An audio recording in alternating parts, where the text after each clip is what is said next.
Hello, my hooligans. Welcome to this week's episode of the Red Flag Collectors. I have a very special guest for us today. Joining me via Zoom, I have oh God, I thought I was going to do this without a hitch, but I have Dr. Daryl Johnson with me. She is a psychologist and couples therapist.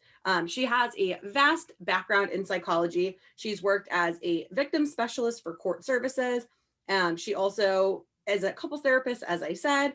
And something really cool that she used to do was providing therapeutic services for incarcerated individuals in Washington, D.C. She's also an adjunct psychology professor, and she has been featured in Redbook, Cosmopolitan, Bustle, and more. So I am so glad you took the time. You are clearly like a very busy lady. So thank you for taking the time to come on with me today. Thank you so much for having me. And thank you for not killing me for like butchering your name at the beginning. There's too mmany vowels. I got myself all tangled up. It definitely could be worse.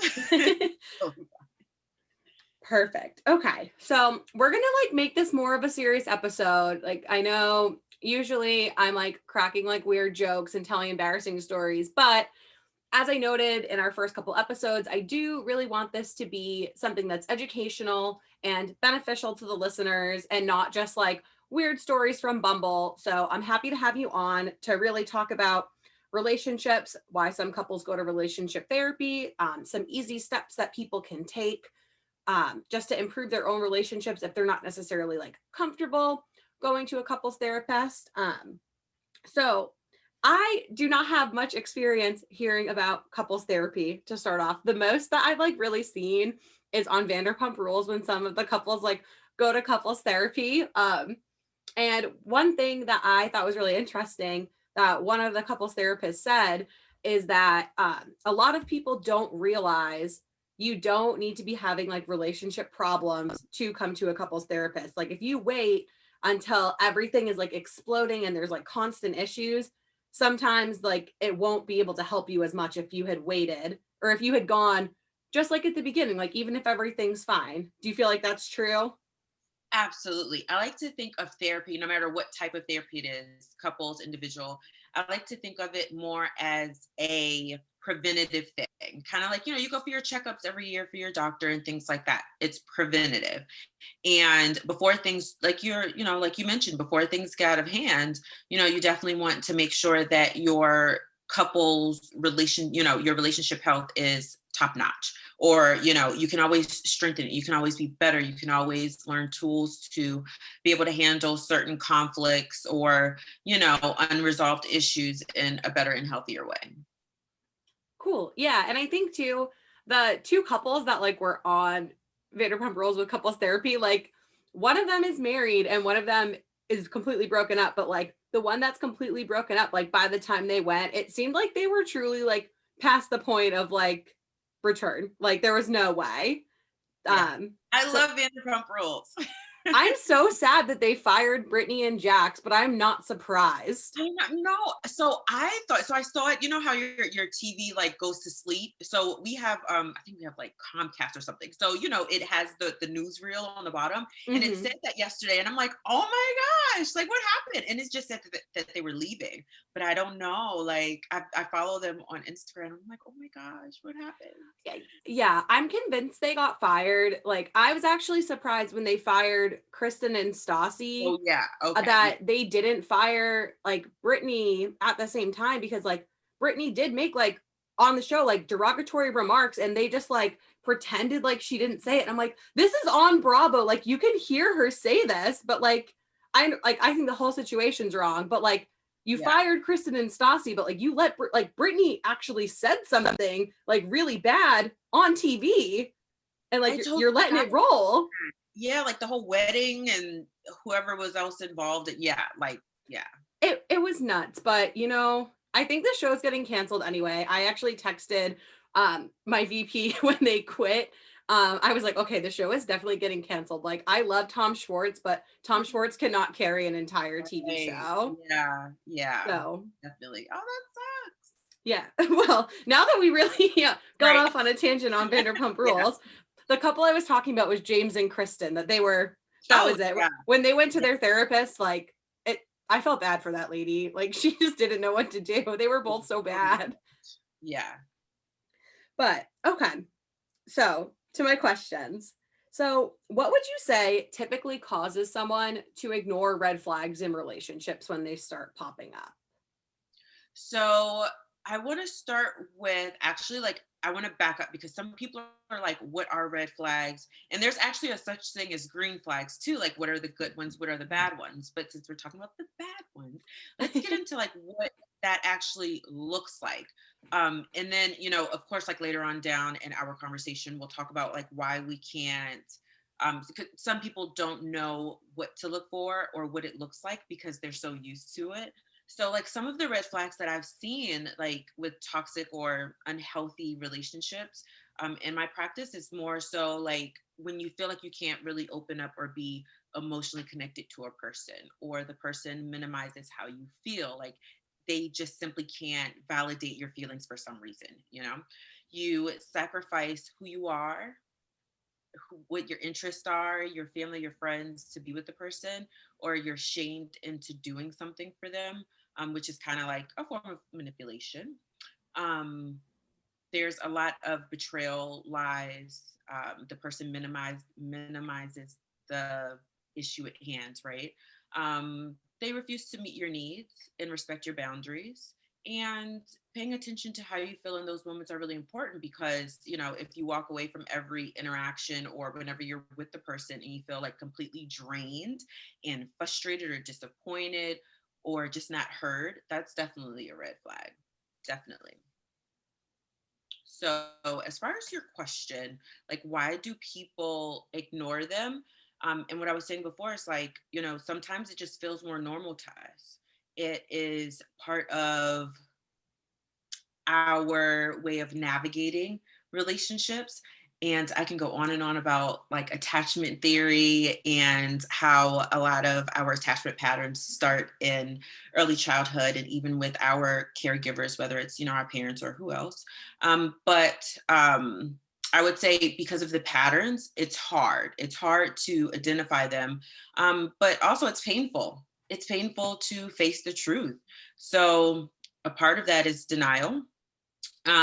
We could ask ourselves and reflect on what's going on, but a lot of times we don't want to face the truth. So that's like a really big thing, actually facing the truth. And that could mean that something's changing. If I face this truth, what does this mean about me? What does this mean about my life?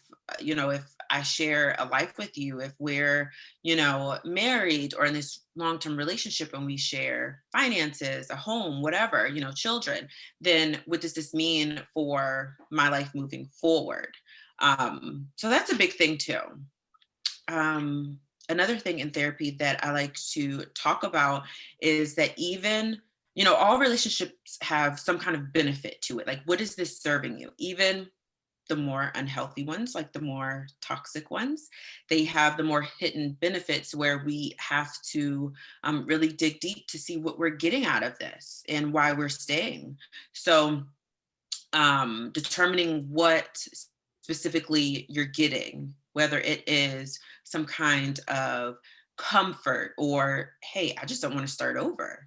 Some people are like, I'm 30, I'm 35, I'm 40, I don't want to have to start over. So this is as good as it's going to get for me. Some people do feel like that. Do they make you feel wanted, or does this person make your life easier in some way, even though the foundation of your relationship is pretty kind of shaky and you have some unhealthy characteristics there? Are the good things kind of overshadowing more of the toxic ways that they have? So Yeah. yeah, I would say And that's mainly some of the bigger things. yeah, and I agree with you too, because I've heard like on podcasts, seen it on TV, heard it from people I know. A lot of the times when people get like super comfortable in a relationship and they've been in it for a couple years, they're like, well, like, I don't know, like I've invested like this many years into it, like this much time, like I like hanging out with their friends, or like our whole group of friends is friends, and I don't want to like blow everything up and make it weird. And I think a lot of people like are just like scared to make it like to blow everything up. And like I've personally like haven't been in a situation where I was fearful of like making like my whole like world fall apart, but I do understand if people are in like 5-6 year relationships and they're like, well, like at this point, like it's past the point of being able to just like break up and have everything like be normal and be friends. Mhm. Yeah. And that's a big one too. I love that you mentioned, how kind of interconnected your life is, because if you share mutual friends, then again, like that's something to think about, right? Like that's another thing that keeps people stuck a little bit. I've seen it where, you share mutual friends and then things go south and you don't have a support system anymore. You don't have anyone else to talk to because they've taken that other person's side. Right. And I think too, like sometimes like my friends and I will joke like, oh, like if this person breaks up, like who do we keep in the divorce? Like which one if you're like friends with both people? So I think it's hard too. Like obviously like the being in the group of friends is like way different, like hard wise and like being in the relationship. But I think too, the friendship side of it's like hard. If you're like super close with two people and they break up and you're like, I don't know. Like, I don't know what to do because sometimes people do, like, which is silly because, like, we are all adults. But if people are like, well, you can't be friends with this person and be friends with me because, like, that happens. Like, people do that. Like, no matter how ridiculous it is, like, Yeah, it happens. it's very odd. I think people need to, like, grow up, like, from that part. Like, personally, I think if it's obviously there's like exceptions, like if there's abuse or like cheating or something, then I think you can totally be like, hey, like I really would appreciate you like not hanging out with this person. That's fine. But if it's just like you guys like fell out of love, don't like each other anymore, or argue too much, you can't really ask your friends like, hey, don't be their friend if you're like the same level of friends with both person people. Yeah. All right. So I know we talked a little bit about like toxic cycles. So why do you think that people do find themselves in the same cyclical toxic relationships, whether it's the same relationship or just being in like back to back to back toxic relationships and the same things happening? Yeah. So that back-to-back relationships and not having time to heal is a big thing too. I like to think of the most important time in your relationship is the time that you're single, because that's the time where you are most focused on yourself and hopefully and growing and doing all the things that you want to do, right? And not getting so stuck in this whole thinking like, I have to be with someone, I have to feel fulfilled, I have to do this, I have to do that.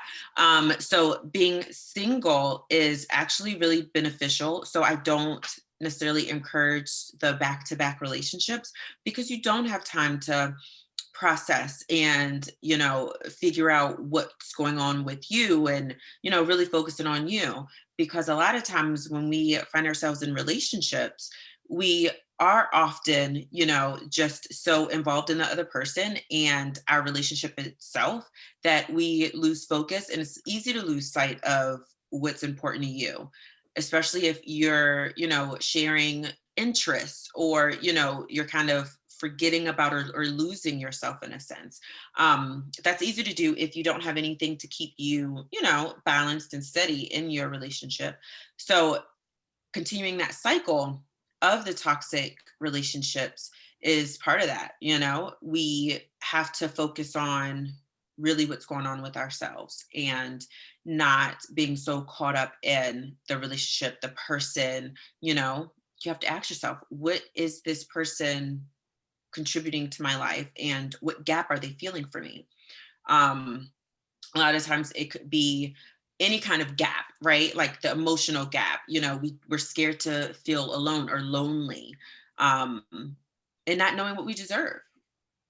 And that's a hard realization when you feel like, okay, somehow I'm attracting these people, men, women, whatever. I'm attracting this person or this type of person, and I'm just running into assholes all the time. So what is it? And sometimes it is what we're attracting or what we're willing to put up with, or not understanding what we actually deserve. And like I said in the beginning, where sometimes we just don't know what the green flags look like because we're so used to this pattern of it being treated, which is, not being able to um, stick up for ourselves or have our boundaries respected. And it's not for you to police, in a sense, like what you're, or who respects your boundaries and who doesn't, but it's totally up to you what you do with that, right? Like if someone doesn't respect that boundary of yours, then what? Are you going to still keep them around? Are you going to still, allow a person to cheat on you or continuously lie or, not want to seem to meet the needs that you have? So I think that's a big part of it. Yeah, and I think too with the whole boundaries thing, that can go for friendships too. Um, Definitely. and I do think like I'm like so guilty of this. Like I now I've gotten a lot better like standing up for myself when it comes to like the toxic friendships thing.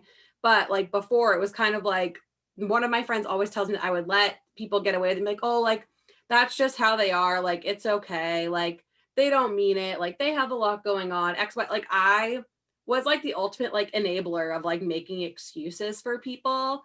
But like honestly, in the past like few months, I've kind of been like, you know what? Like fuck this. Like if you're not nice to me, if you like talk down to me or you make me feel a certain way, like I don't need to be your friend. Like that's it. And like I think that's something important, especially I'm 27. Like we are too old to be like bullying people that we say are our friends. Like that's some like middle school thing where you like pick on your friends. So I think too, this is a good lesson when it comes to like friendships, even like just like setting the boundaries. And then if people are crossing the boundaries, like how long are you willing to put up with it? And like what is this person bringing that like outweighs like the issues that they're bringing to the table? And I think it like sucks obviously, but like when you take inventory of that, all of it, it like it'll give you your answer whether or not like you want like to see like, oh, I shouldn't be friends with this person anymore. Like that's up to you if you want to act on it, but like I've noticed like there's been like a couple situations where I've done that and like my life has gotten significantly better. Like since I was just like, you know what? Like I'm not putting up with this. Like I have my own life going on. Like I have friends that like are really good friends to me and I care about and I have like a ton of things going on. Like if you're like one friend, two friends is going to be like a jerk all the time, like that's like don't be friends with me anymore. That's fine. No, that's awesome. And I'm glad that you were able to do that because that is hard. But like you said, it adds a whole different level of kind of satisfaction to your life.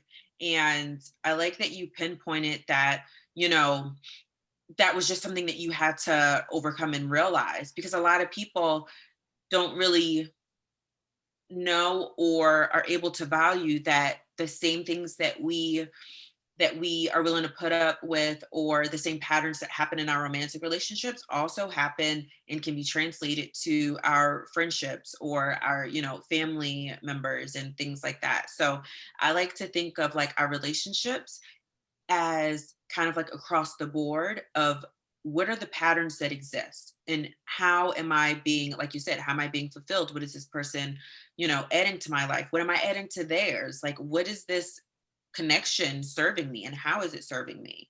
And if I'm leaving these interactions with you or if I'm leaving these interactions with you being so exhausted or just like emotionally tired and not feeling like you are recognizing even me, you're kind of using me as just like you're just venting all the time and you're not really hearing me or you're not asking me how my day is or you're not checking in on me. I like to think of relationships and friendships and all the relationships as being more mutual than just like one-sided. So again, like taking inventory, like you said, taking inventory of these relationships in your lives, it's kind of like, New Year's and you're kind of cleaning out things for the new year. You got to do that with your relationships too. Take inventory of that. Yeah, and I actually think this episode's going to be coming out. You'll be like my first one, like January 1st. So, guys, like time to reset. All my hooligans, we are taking inventory and we're kicking the assholes out. Like that's what's happening. We're not doing this anymore. Fresh Yeah. start for 2021. Yeah. But yeah, with that too, I think it's hard, especially like as you get older. If you have friends that like you've been friends with like your whole life or for a really long time, like with the relationships thing, the interconnectedness, it makes it really hard. But I don't think that can be like used as an excuse to like let yourself be like treated horribly all the time. Like you just have to say like, you know what, like this is it. Like, I'm not doing it. Like, I can be civil with you if we're in like a group setting and you're around, but like, I don't want to like really talk to you if I don't have to, but like, I'm not going to make it awkward.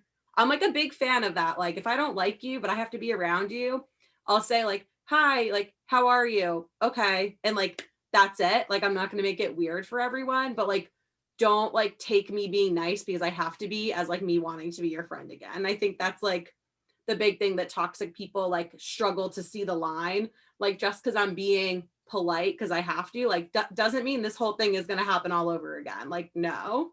Yeah. No, and that's a really good point. Just because you've known each other for a long time doesn't mean that, you know, it's just going to keep going, and that's something that I've encountered with a lot of the folks in my practice is that, what do I do with this relationship? We've been friends since, high school, college, middle school, and what do I do? I can't just break it off with all this time that I've invested. Similar to like a romantic relationship, we have all this, invested. What do I do? That's not an excuse, right, to keep someone along or to keep this toxicity in your life. Now, with that being said, if it's if it's something that you want to do and that you find value in, then of course have those conversations with them. Have those conversations about boundaries and how you're feeling, because you definitely don't want to take that easy road and just ghost them, especially if you've been with someone for so long, or been friends with someone for so long. You definitely want to give them a chance and give your relationship or your friendship a fighting chance, and just express yourself. A lot of people are scared to just open their mouth because they're either in the past they're scared that you know um, their boundaries may not be respected, or they just may somehow like screw everything up by opening their mouth. But no, like, communicate what you need, because we're not mind readers. Everyone, they're not fortune tellers. They can't, just automatically just you can't automatically expect someone just to know what you're thinking or how you're feeling just because you've been friends with them for so long or been with them for so long. That's not an automatic, ticket to read my mind. Right. And I think too, a lot of that has to do with like emotional, like intelligence level of both of the parties involved. Cause like I have had situations where I've gotten to the point where like I just like I stop, like I have to like stop talking to them or like not try and engage because like some people just are unable to like handle the confrontation and they'll just like scream at you and be awful and say mean things. And at that point, you kind of I like my opinion, like when I start getting like hit with stuff like that, like, okay, block your number. Like, okay, like just don't talk to me like that. Like, I'm not here to be screamed at. Like, I am an adult. Like, if I wanted to get yelled at, like, I would do something really bad in front of my mom. Like, you know what I mean? Yeah. Yeah. So I think too, that's like, you have to gauge the situation kind of and see like, all right, like, how is this person going to react? Like, if they're going to just try and like be super like immature and like rip it all apart, like, is it worth the confrontation? And I think Yeah. sometimes too, at that point, you just have to be like, all right, like, this sucks, but like, this is what needs to happen. Yeah. No, absolutely. You're right. You're spot on with that. Maybe I should become a psychologist too. Just kidding. I have too many issues for that. Listen, we are not perfect. You could learn all the things, but you don't have to be perfect. Yeah, I would be so bad. I was just like, he's mean. Block his number, text his friend. Like, see, that's the bad advice that we can't get. All right. So, kind of going into like the cyclical toxic relationships, how would you suggest like the best way for someone to remove themselves from that cycle? If they keep seeing themselves in the same types of relationships that are not good for them, like how do you like take yourself out of that? So the first thing is recognizing that this isn't for you. So again, like taking that kind of inventory and just reflecting. And this has a lot to do with like individual work, right? And like your individual, like your inner healing and being like self-aware and knowing that, okay, I don't like that. I don't like that. He said that, she did this. Okay, this is not what I'm going to put up with. And this is it. Like, they're not willing to change. They're telling me they want to change, but their actions aren't matching up with that. And I need to pay attention to actions. So this is what I'm going to do. I'm going to stop. I'm going to take off my rose colored glasses and, get my head out the clouds and stop just denying that this is what's happening. you have to step out of denial, because denial isn't going to allow you to see what's truly happening. So while you're being aware of yourself and like just how you're feeling, right? And then you're paying attention to how someone's treating you, you step out of denial and you rely on your support system. And that could be family, friends, coworker, colleagues, just associates, anyone that's in your support system, even if it's just one or two people. I know some people don't like to open up the can of worms of, what's going on in their relationship with their family or other close friends, because they're scared of like judgment or, shame or guilt or anything like that. So just choose one or two people, maybe just one, or find a therapist, but Mhm. just talk it out and really, have a sounding board, because I think that's important, and to feel supported in your decision and that you're not alone. Yeah, and I think too that's like something that I think is like hard for like anyone. If you start like, for example, like I tell my mom everything almost, but I've learned that like I have to be wary of like certain things, because I don't know if it's a mom thing or an everyone thing, but like my mom remembers everything. So if I tell her something that like some guy did and I'm like freaking out about it, and then I'm like, oh, like I'm going to hang out with like Alex. That's my friend's boyfriend. So wouldn't mean that name. Whatever. Just pick a random name.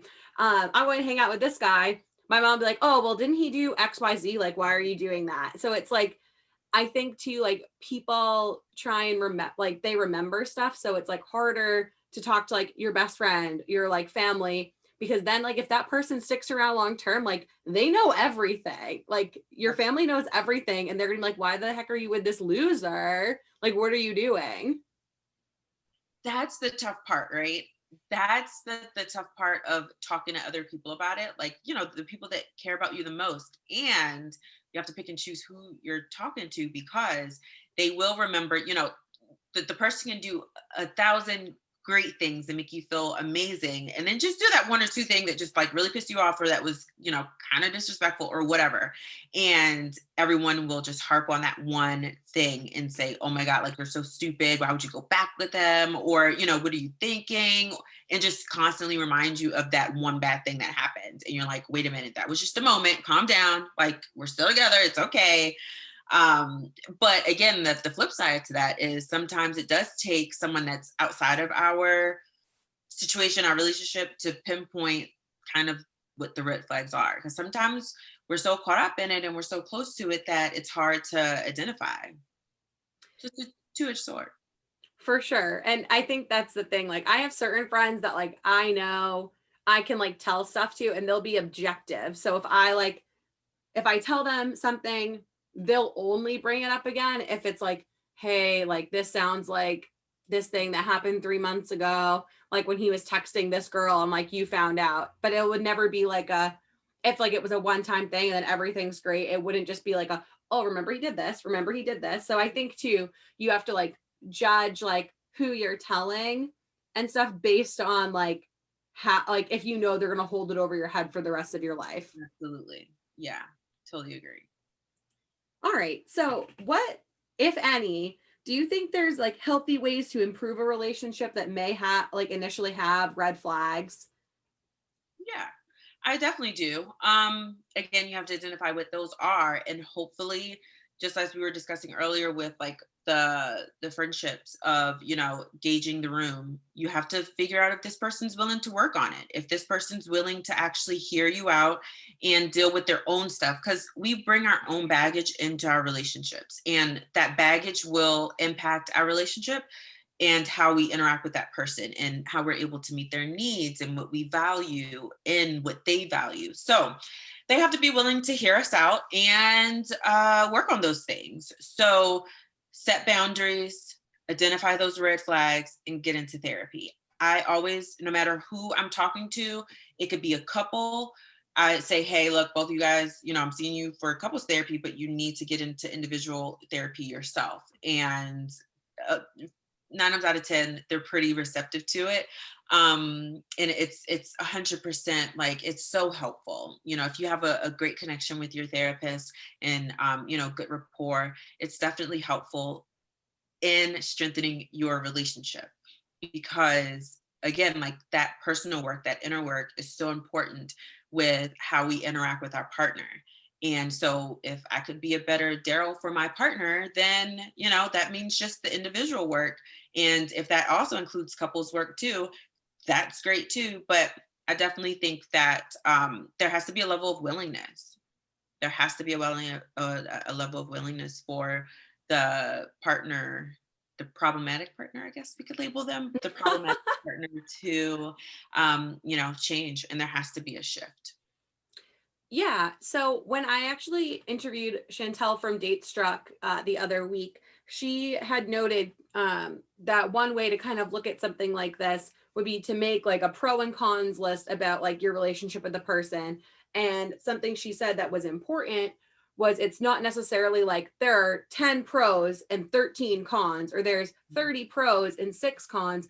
She said that you have to like go through, I feel like inventory is like our word of the day, but like look at that and like take inventory of it and see like, do these pros outweigh these cons? Or if there's only 3 cons but 30 pros, how big are those cons though, and how do those impact the pros? Like, because you could have a million good things, but then your partner could like take your money, like be abusive, like be like a drug addict, like some like things that could like really like outweigh how nice they are to you, like, you know what I mean? Yeah. No, absolutely. I think that's a really good idea too. I think that's a really good idea. And to like go even further, it's thinking about, okay, so if I did have these cons, no matter, it could be one con, if it was just one negative thing, could I live with this? Let's say like we are talking about marriage, or we're just not, and we're just kind of feeling our way around. And, let's just say the next 3 years, long term, can I deal with this every day or whenever it pops up? Or, if it's so random, it makes me feel so uncomfortable and kind of like insecure emotionally in this, like, is this worth it? Yeah, I've actually instructed my friends now if they complain about boys to me. I'm like, all right, Chantel told me to make this list. So, like, make the list, girl. And like, I've had a couple of friends like actually do it. And it worked really well. Like, they were scared. And I was like, no, like, I'm your hype man. Like, I got this. Like, I had a professional tell me that this is what to do. And it actually like worked out like really well. And I think too, that even just the pro and con list, I think it's good to like talk about what's on it like with your partner, because if they don't know that something's bothering you, like they're just doing it, like, and it's probably not intentional, like they don't know that it bothers you when you do X, Y, and Z if you never tell them. Yeah, But I exactly. think there's like a difference too, and like the vocalness, because like I'm very vocal, like when someone's being annoying, I'll literally be like, you're so annoying, like that's annoying, which that's my problem. But like I think a lot of people are like scared to bring it up because they're like afraid they're gonna like hurt the person's feelings. But I think, like, in my opinion, going forward with it and not telling them, and if you keep getting annoyed and like keep getting angry at them, like that's gonna hurt their feelings more than if you just tell them that something's like annoying you. But Yeah. say it in a nice way. Don't tell them they're annoying, guys. Like, don't be like me. So I like to encourage my couples to do, even if I'm seeing just the individual of the couple, I like to encourage them to do weekly check-ins. And some people call it like your state of the union or whatever, but like just weekly check in with the person, check in with your partner. It can be like an official, just sit down and you have your paper and pen, or, you just do it casually as, you're cleaning up after dinner or whatever. But your weekly check-ins, and I like to give like a list of specific, maybe like, I don't know, maybe about 11 questions that I give my couples. But they're specific in the sense that you're not just saying, oh, like, how was our week this week or whatever, or, you're not just focusing on the negative, but you're also more focused on the positive, because it's easy to say, what someone did wrong, or, if they made you feel like shit or whatever.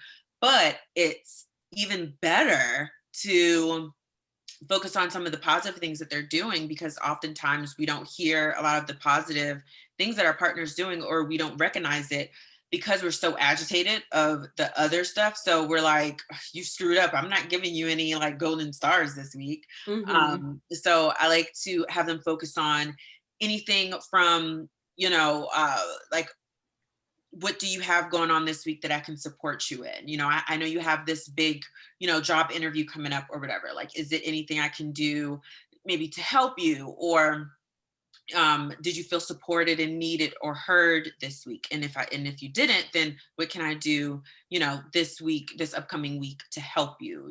Whatever. It can be anything from sex to something just like physically around the house, but it all goes back to like emotional intimacy, where those weekly check-ins really build, and you both go into your weekly check-in, your meeting, with an open mind, and you know not focus on the negative, but use I statements to not be on the defensive and to really have a productive conversation. Like, this isn't a you screwed up all week kind of thing. It's okay, these are our areas. We both have areas of improvement, but also like I am doing these things well. So that's cool. Let's keep doing that, or let's improve in this area. So along with that list, I like that list, and I would steal that from her. But um, what I do to kind of like open up lines of communication is just having my couples check in weekly with each other. Yeah, no, and I totally agree too. I think it's good to like have a good with the bad. Like, I don't like, I think it's probably a lot more of a productive conversation, because you don't want, like, I would be upset if I was like sitting down like with my boyfriend and he was like, well, you're a piece of shit for this. Like, this was really freaking annoying that you did. I can't stand when you do this. Like, and like, you were being a bitch when you said this. Like, you would just feel bad, and you would get so like, you would get angry, and you'd be like, okay, so like, if I'm such an asshole, like, why do you want to date me? And then it turns into a totally different conversation from there. Right. So I think too, like, you do need to incorporate like what's good, like what's bad, all that stuff. So I think Yeah. that's something too that people like don't always necessarily do. Um, I'm so sorry. But I think that's something people don't necessarily like do. Like, you have to like add the positives into the negatives, or else like it's just going to turn into like the tit for tat. Like, you did this, so I did this, and like I think you do this, so like I'm going to do that, and it's not productive for anyone, and like you're just making the situation 100 times worse. Absolutely. I agree. Yeah. All right, so I guess too, I okay, I'm trying to think of how to word this. So obviously you see both, do you see both couples and individuals? Yes. Yep. Okay. Is there like a typical like age range that like you see and like types of couples? Because I'm very like pro people going to therapy, and I think that like sometimes people might think like, oh, like we're too young to have to go to that. Like, we're not like a 50-year-old couple. So I'm trying to make it like known that like it's okay. Like, you can go. Like, you're not a weirdo if you do. Yeah. No, like like it's a range. It's a range.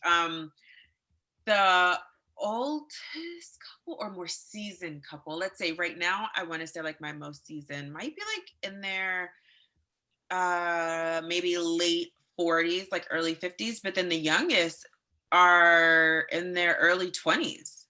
So like it's a range as far as like couples. And then like individuals, I've seen more seasoned individuals that we also talk about couple stuff, because every partner isn't going to want to be involved in couples work. So sometimes I just see the one, the individual, because hey, my husband doesn't want to come, so you're stuck with me. But a lot of people don't realize that you can still make strides in your relationship by just being an individual therapy yourself, even if your partner isn't willing to come to therapy just individually or as a couple. Because when we start to like learn different things about ourselves and our relationship and things like that, you can like pass it on to them, like the weekly like check-in. You could pass it on to them and say, hey, like, let's just talk about this stuff, every week or whatever. And it could definitely impact your relationship. But I see individuals, I see couples. There's a whole like range of issues that we talk about, and cultures, ethnicities. Like, there's like no boundaries there. Like, I kind of just see the broad range of folks. Yeah. And I think too, like, kind of like you said with the individual therapy too, that might help someone like see like necessarily like they might not want to talk about like a childhood trauma or something in front of their partner like right away, and that like talking to you about it may really help them unpack like what happened to them and like how it's impacting them. So like it is like if it's a self-improvement and it will help improve their relationship from there, especially too if there's something that they're not necessarily like I know you should be able to talk to your partner about like anything, Yeah. but if there's something that like you might want to like work through first before you like involve someone else, because like there are like some horrible things that could happen that you may need to like talk to a professional first, unpack, and you don't want necessarily someone else to be in the room and then be asking you about it like also like, hey, how do you feel about this, hey, are you okay, and just like getting badgered, because I do think that's probably something that could end up just like making it worse and like making you like more irritated. Yeah. No, absolutely. And I've came across that a lot where I'll see a couple and they're just like, yeah, I can't tell my partner that. Or I'll see like the individual and they're just like, yeah, I can't bring that up just yet, no matter what it is. So that is really common. That's 100% common. If I'm seeing the couple, then I like to do individual sessions every so often, especially in the beginning, to build my own rapport and relationship with them, and to see if there's anything there that they might not want to let their partner know. But that's also not a space for keeping secrets either. So that's clearly Right. More so of like, this happened to me, not like, oh, like I secretly have like another boyfriend. Like, exactly. don't tell Rob, like, don't let him know. Like, I think that's important. I feel like I know a lot more than I thought I did as Yeah, I've started talking about this. I'm slightly impressed with myself, guys. you do know a lot. Okay. So I guess one more thing for you.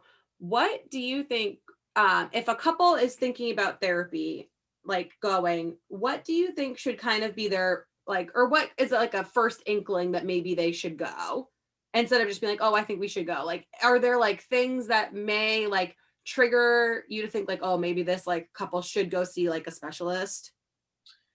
When there are things happening that they feel like are kind of like beyond their control, like, oh, I looked up, it's been 3 months and I've been feeling the same way, like I feel like we're roommates, or I feel like you're not contributing to the household well, or I feel like all the load is on me, the cooking, the cleaning, the kids, or you're just not like hearing me, or I'm not hearing you, there's a disconnect somewhere. So whenever there's little triggers that you've noticed, and again, you have to kind of be more introspective to say, okay, what am I feeling, and how am I feeling about him or her?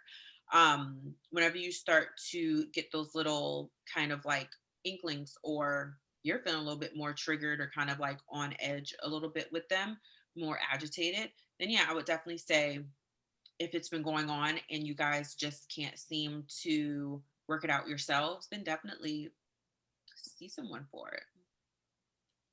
Perfect. And there's no shame in the therapy game, as someone said on TV recently. I don't remember who, but I feel like too, that's like a stigma that people like get weird about. But I feel like it's not that big of a deal. Like, and I think too, it's become a lot more accessible to people. With like I know a lot of podcasts for a while were sponsored by like Talkspace and like I'm a uh provider on Talkspace. you are on Talkspace? Yes, for like the last Perfect. 4 or 5 years.